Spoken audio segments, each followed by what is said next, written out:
मंच पे आसीन राष्ट्रीय किसान मंच के अध्यक्ष भाई शेखर दीक्षित जी, समाजवादी राजनीति और जनता दल की राजनीति से एक लंबा रिश्ता रखने वाले और अपने दल के प्रति ईमानदारी और निष्ठा से कैसे कार्य किया जाता है, इसके उदाहरण राष्ट्रीय जनता दल के प्रदेश अध्यक्ष भाई अशोक सिंह जी, सलूजा साहब जो यहाँ पे अभी बोल रहे थे, राहुल गांधी जी की कोर कमेटी के सदस्य अविनाश सलूजा साहब, राष्ट्रीय किसान मंच के तमाम हमारे सम्मानित पदाधिकारीगण, आम आदमी पार्टी के हमारे जिला अध्यक्ष रोहित श्रीवास्तव जी, सादाब भाई, ललित भाई, उपस्थित साथियों, दोस्तों, और इतनी बड़ी तादाद में आप लोग सुबह से यहाँ पर एकत्रित हैं, आप सबका हृदय की गहराइयों से मैं स्वागत करता हूँ, अभिनंदन करता हूँ, वंदन करता हूँ। इतनी भारी संख्या में आप लोग यहाँ मौजूद हैं। साथियों और दोस्तों, अभी किसानों की समस्याओं पर भाई अशोक सिंह जी, शेखर दीक्षित जी और तमाम हमारे वक्ताओं ने अपने विचार रखे। राजनीति में क्यों आना चाहिए, इसके बारे में शेखर भाई ने बताया, और मैं आपको बताऊं कि मैंने अपने सार्वजनिक जीवन की शुरुआत आजाद समाज सेवा समिति नाम की एक संस्था से की। मैंने तो 16 साल तक रेहड़ी पटरी वालों के लिए काम किया। राजनीति को मैं सबसे बुरी चीज मानता था। मैं कहता था दुनिया में सारे काम करना है, राजनीति नहीं करना है। लेकिन फिर धीरे धीरे मुझे यह समझ में आया कि किसान अपना किसान आंदोलन करे, समाज सेवा वाले झाड़ू लगा के सफाई करें, रजाई कंबल बांटे, लोगों की सेवा करें, लेकिन जो सिस्टम है, जो व्यवस्था है, जो राजनीति के लोग कश्मीर से लेकर कन्याकुमारी तक चलाते हैं, पूरे देश में विधायक, सांसद, मंत्री, मुख्यमंत्री चलाते हैं, देश के प्रधानमंत्री और केंद्रीय मंत्री चलाते हैं, अगर वो भ्रष्टाचार करते रहेंगे और हम उसमें घुसकर उसकी सफाई नहीं करेंगे तो देश का कभी भला नहीं हो सकता। 100 साल हम ऐसे किसान मंच और ऐसे सामाजिक संस्थाओं में काम करते रहेंगे और वो देश को लूटते रहेंगे। तो यह भी जरूरी है, आंदोलन भी जरूरी है, किसान मंच भी जरूरी है, लेकिन इसके साथ साथ डॉक्टर लोहिया ने कहा था सड़क से लेकर संसद तक, यानी कि अगर सड़क खामोश हो गई तो संसद बेलगाम हो जाएगी। सड़क भी जिंदा रहनी चाहिए और संसद भी जिंदा रहनी चाहिए। संसद पे अगर अंकुश लगाना है तो सड़क को भी जिंदा रखना है और संसद में ऐसे लोगों को भेजना है जो आपकी आवाज उठा सके। आपके बीच में जाकर सिर्फ अगर हम 1 साल तक किसानों ने आंदोलन किया, 1 साल तक किसानों ने आंदोलन किया, और बड़े शर्म की बात है, मैं आपके सामने आज बताना चाहता हूं, 1 साल के उस आंदोलन के दौरान 3-4 बार ऐसी परिस्थितियां राज्यसभा के अंदर आई जब हड़कंप हुआ, जब मुझे सस्पेंड करके घसीट के बाहर निकाला गया मार्शल के द्वारा, और जिस दिन ये काला कानून आपके खिलाफ आ रहा था, मैंने पार्लियामेंट के अंदर माइक तोड़ा तो मेरी पूरे देश में आलोचना हुई। लोगों ने कहा संजय सिंह ने संसद में माइक तोड़ दिया, माइक तोड़ दिया, माइक तोड़ दिया। मैंने कहा बेईमानो, अगर तुम किसानों की हड्डी तोड़ोगे तो मैं माइक तोड़ने का काम करूंगा। मैं वहां गूंगा बहरा बन के बैठने के लिए नहीं गया। संसद के अंदर अगर गया हूं तो आपकी आवाज उठाने के लिए गया हूं, आपकी लड़ाई लड़ने के लिए गया हूं। एक ऐसा कानून, काला कानून हिंदुस्तान के अंदर लाया जा रहा था जिससे आपकी खेती के ऊपर कब्जा हो जाता। तमाम जो जमींदारी की व्यवस्था लंबी लड़ाई के बाद हिंदुस्तान में खत्म हुई थी, उस काले कानून में मोदी जी कह रहे थे कि अब कोई भी व्यापारी चाहेगा, पूंजीपति चाहेगा तो 20,000 एकड़ जमीन आपकी ठेके पे ले सकता है, 50,000 एकड़ जमीन आपकी ठेके पे ले सकता है, 1 लाख एकड़ जमीन आपकी ठेके पे ले सकता है। और जो आपके बीच की मेड़े रहेंगी उस मेड़ों को पाट कर उसमें बड़े बड़े गोदाम बना के और बड़ी बड़ी फार्मिंग करके रुपया कमाया जाएगा। और 3 साल और 4 साल के कॉन्ट्रैक्ट खत्म होने के बाद जब आप जाएंगे उस अदानी के पास, अंबानी के पास, बड़े बड़े पूंजीपति के पास कि भैया हमारा जो खेत लिए थे हमको वापस दे दो, तो कहिए कि जहां है खेत ढूंढ ले, जहां तुम्हारा खेत है खोज लो, क्योंकि उसके ऊपर तो मेरे तो सपाट कर देंगे। वहां तो नाले बन गए, वहां बड़ी बड़ी बड़े बड़े गोदाम बन गए, बड़े बड़ी बिल्डिंगें और घर बन गए। आपकी खेती पे कब्जा करने की साजिश थी। इस कानून में एमएसपी की व्यवस्था को खत्म करने की साजिश थी। 1 साल आपको बताया गया आपका अनाज सरकार अधिक मात्रा में खरीद रही है, एमएसपी दे रही है, किसानों चिंता किस बात की है? इस बार खरीद कम कर दी गई और ये लगातार कम की जाएगी। आपसे प्रधानमंत्री जी जब मुख्यमंत्री थे तो कहते थे स्वामीनाथन आयोग की रिपोर्ट लागू करेंगे, स्वामीनाथन आयोग की रिपोर्ट लागू करेंगे। लेकिन जब देश के प्रधानमंत्री बन गए तो स्वामीनाथन आयोग की रिपोर्ट कूड़ेदान में चली गई, कूड़ेदान में चली गई। मैं आज इस किसान मंच के माध्यम से, राष्ट्रीय किसान मंच के माध्यम से आह्वान करता हूं आप सबका कि ये C2+50% यानी लागत मूल्य निर्धारित करने का जो तरीका स्वामीनाथन आयोग की रिपोर्ट में बताया गया है, उसके ऊपर 50% का मुनाफा लगा के न्यूनतम समर्थन मूल्य एमएसपी किसानों को दी जाए। इस बात की लड़ाई आप लड़िए, हम आपके साथ रहेंगे। पार्लियामेंट में भी इसके लिए सवाल हमने उठाया, इसके लिए सवाल उठाया। थोड़ी देर बात होने दो, ये नारे बंद कर दो। तो इसलिए साथियों और दोस्तों, किसानों के सामने एक संकट नहीं है। आपको क्या कहा जाता है?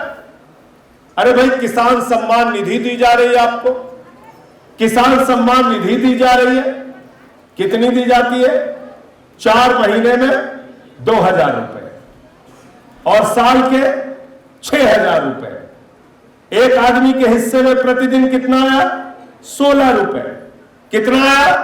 16 रुपए। दूध के 1 लीटर का दाम कितना है? 50 रुपए, 60 रुपए। 20 रुपए में पानी की बोतल मिलती है। बच्चे की फीस कैसे जमा करेंगे? घर में कोई बीमार हो जाए तो उसका इलाज कैसे होगा? अब 16 रुपए एक किसान को देकर आप देश भर में ढिंढोरा पीटते हैं, किसान सम्मान निधि, किसान सम्मान निधि। ऐसा सम्मान हमको नहीं चाहिए। हमको सरकार के खजाने में जो पैसा है उसकी हिस्सेदारी चाहिए, उसमें बराबरी का हक चाहिए। आप 300 यूनिट बिजली फ्री मिलती, कहते रेवड़ी बांट रहे हैं केजरीवाल। पानी फ्री दे रहे, कहते रेवड़ी बांट रहे। आप इलाज मुफ्त कर रहे, केजरीवाल कहते हैं रेवड़ी बांट रहे। रेवड़ी क्या है मैं आपको बताता हूं। अभी इस संसद के अंदर और किसान भाइयों इन मुद्दों को आपको जानना बहुत जरूरी है। शेखर भाई इन सवालों पर बहस चलानी चाहिए। अशोक जी भी बैठे हैं यहां पे। अभी पार्लियामेंट में, राज्यसभा में वित्त मंत्री जी ने जवाब दिया है, बहुत चौंकाने वाला जवाब। और वो जवाब क्या है? उन्होंने कहा कि 10.5 लाख करोड़ रुपए हमने चंद पूंजीपतियों का राइट ऑफ किया है पिछले 5 साल में। राइट ऑफ का मतलब समझते हैं, अंग्रेजी के शब्द ये लोग बोलते हैं जिससे आम आदमी को समझ में ना आए। राइट ऑफ का सीधा मतलब मैं आपको समझा दूं, बट्टे खाते में डालना। यानी कि चाय की दुकान पर अगर पैसा ज्यादा हो जाए 2,000-3,000 रुपए, तो जैसे स्टूडेंट जो छात्र लोग पढ़ते हैं कहते हैं ऐसा है कि एक बट्टा खाता में डालो, 100 रुपया लो और बाद चाय पियो शुरू करो।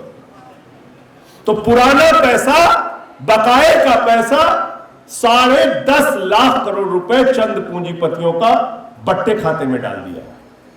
वो पैसा किसका पैसा है मैं पूछना चाहता हूं। वो पैसा किसका पैसा है? जो बैंकों में जमा पैसा है।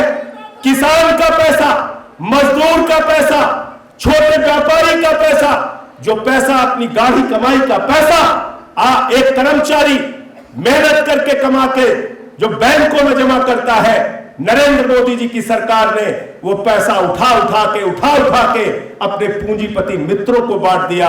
और वो पैसा कोई थोड़ा मोड़ा पैसा नहीं है, 10.5 लाख करोड़ रुपए। मैं अगर जीरो लगाने को कहूं तो जीरो लगाते लगाते आप थक जाएंगे, इतना पैसा उठा के देंगे। आप अपने बच्चों के लिए स्कूल मांगते हैं, सरकार कहती है पैसा नहीं है। अस्पताल मांगते हैं, सरकार कहती है पैसा नहीं है। नौकरी मांगते हैं, सरकार कहती है पैसा नहीं है। फसल का दाम मांगते हैं, सरकार कहती है पैसा नहीं है। आप कहते हैं हमको पेंशन दे दो बुढ़ापे में, सरकार कहती है पैसा नहीं है। ये पैसा गया कहां? ये पैसा इन चंद पूंजीपति के मित्रों के ऊपर सरकार ने लुटा दिया। राष्ट्रीय किसान मंच के लोगों इसका हिसाब मांगिए और बार बार पूछिए। मैं राज्यसभा में वित्त मंत्री का वो जवाब आपको दूंगा। पूछिए, उनसे एक सवाल और पूछा गया कि ये जो 10.5 लाख रुपए तुमने माफ किया है, ये किसका है? नाम तो बता दो। तो हमारे यहां भारतीय परंपरा में पत्नियां अपने पति का नाम नहीं लेती है ना। ऐसी हमारी मोदी जी की सरकार है। वो पूंजीपतियों की पतिव्रता पत्नी है, वो नाम नहीं लेते। उनसे पूछा गया नाम तो बताओ, किसका पैसा माफ किया तुमने? अरे 1000, 10,000, लाख, 2 लाख नहीं, करोड़, 2 करोड़ भी नहीं, 10.5 लाख करोड़ रुपए तुमने माफ कर दिया, नाम तो बता दो। तो कहने लगे नाम नहीं बताएंगे। अगर शेखर दीक्षित जी का 2 लाख रुपए बैंक का कर्जा हो तो पूरे गांव में इनकी बेइज्जती की जाएगी, बैंक के सामने इनका नाम चस्पा कर दिया जाएगा। संजय सिंह का अगर 5 लाख रुपए का कर्जा बाकी हो तो पूरे इलाके में, पूरे मोहल्ले में मेरी बेइज्जती की जाएगी। बैंक वाले डुगडुगी पिटवा के तहसीलदार आएगा, मुझे कॉलर पकड़ के हवालात में बंद कर देगा। अगर हमारे किसान भाई का 20,000 रुपए का भी कर्जा बाकी होगा तो उसका कॉलर पकड़ के तहसील के हवालात में बंद कर दिया जाता है। कहा जाता है ये तो बकायेदार है, ये तो कर्जदार है। लेकिन 10 लाख करोड़ रुपए जिन लोगों ने हिंदुस्तान का लूट लिया, आप सबका लूट लिया, उनका नाम सरकार नहीं बता रही। मोदी जी कह रहे हैं हमारी सरकार पूंजीपति मित्रों की पतिव्रता पत्नी है, हम नाम नहीं लेंगे उनका। नाम पूछना चाहिए कि नहीं पूछना चाहिए? पूछना चाहिए कि नहीं पूछना चाहिए? इनसे नाम पूछिए, नाम तो पता कीजिए। मुझे एक बैंक वाले ने अपना नाम नहीं बताने की शर्त पे कुछ लोगों के नाम बताए और आप सुनेंगे तो हैरान हो जाएंगे। एक कंपनी है आधुनिक मेटेलिक लिमिटेड, 5,371 करोड़ रुपए का कर्जा इनके ऊपर था। 410 करोड़ रुपए इन्होंने जमा किया, 4,961 करोड़ रुपए इनका माफ कर दिया गया। कितना? 4,961 करोड़ रुपए।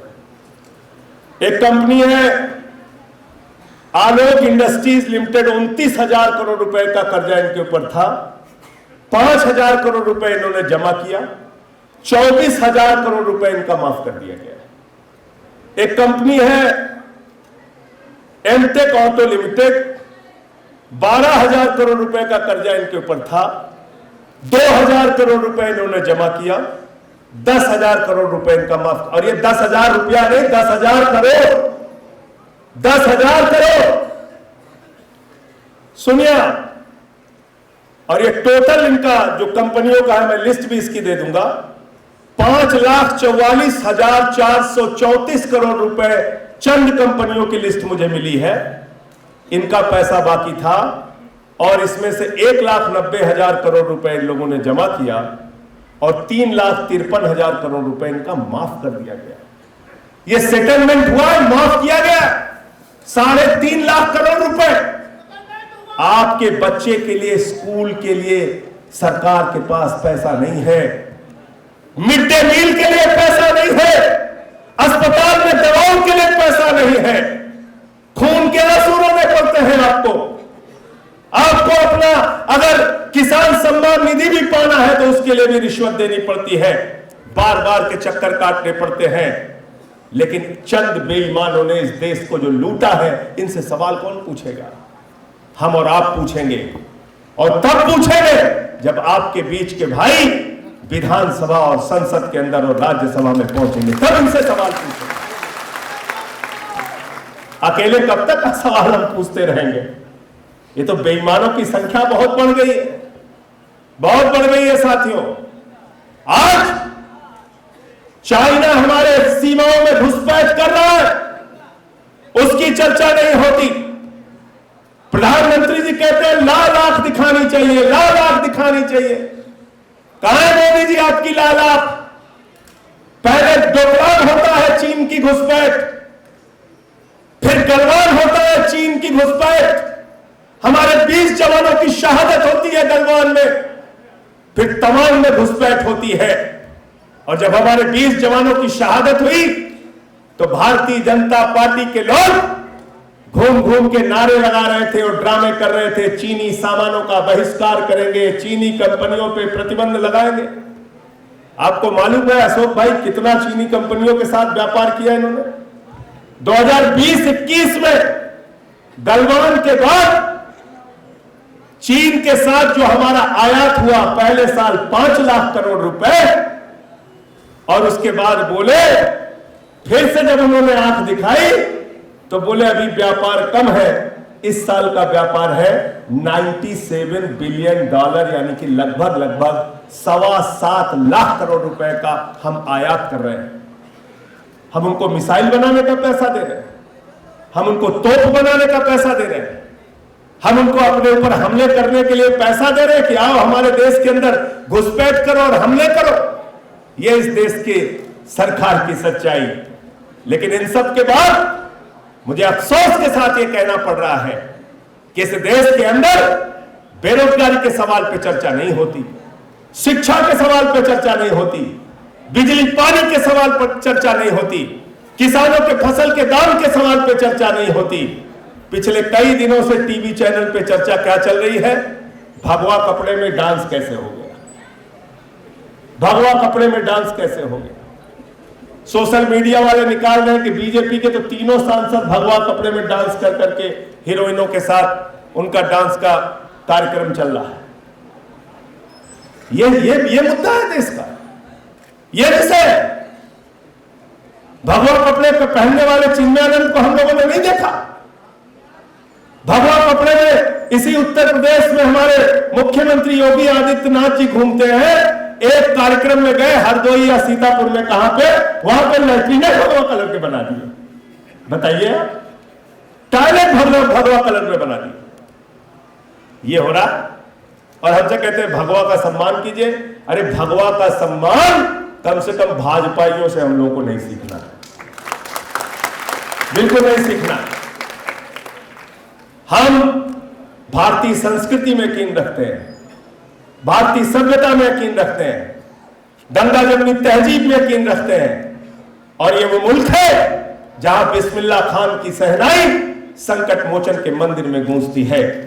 ये वो मुल्क है जहां मलिक मोहम्मद जायसी पद्मावत लिखते हैं। ये वो मुल्क है जहां रसखान को पढ़कर हम भगवान कृष्ण के बारे में जानते हैं। और ये मुल्क है जहां मोहम्मद रफी गाना गाते हैं, सुख के सब साथी दुख में ना कोई, मेरे राम तेरा नाम एक सांचा दूजा ना कोई। ये वो हिंदुस्तान। हम मिली जुली संस्कृति के देश हैं, हम भाईचारे से रहना चाहते हैं, हम लड़ना नहीं चाहते आपस में। मारकाट की राजनीति में हमारी कोई रुचि नहीं है, लेकिन दिन रात झगड़े की राजनीति, मारकाट की राजनीति, असली मुद्दों से ध्यान भटकाने की राजनीति। तो मैं तो आप सब लोगों से एक ही अनुरोध करना चाहता हूं कि जिस नेता के नाम पर आप ये मंच चला रहे हैं, स्वर्गीय विश्वनाथ प्रताप सिंह जी, मैं तो ये कहूंगा कि गौतम बुद्ध की परंपरा को अगर हिंदुस्तान की राजनीति में किसी ने आगे बढ़ाने का काम किया तो उस व्यक्ति का नाम है स्वर्गीय विश्वनाथ प्रताप सिंह।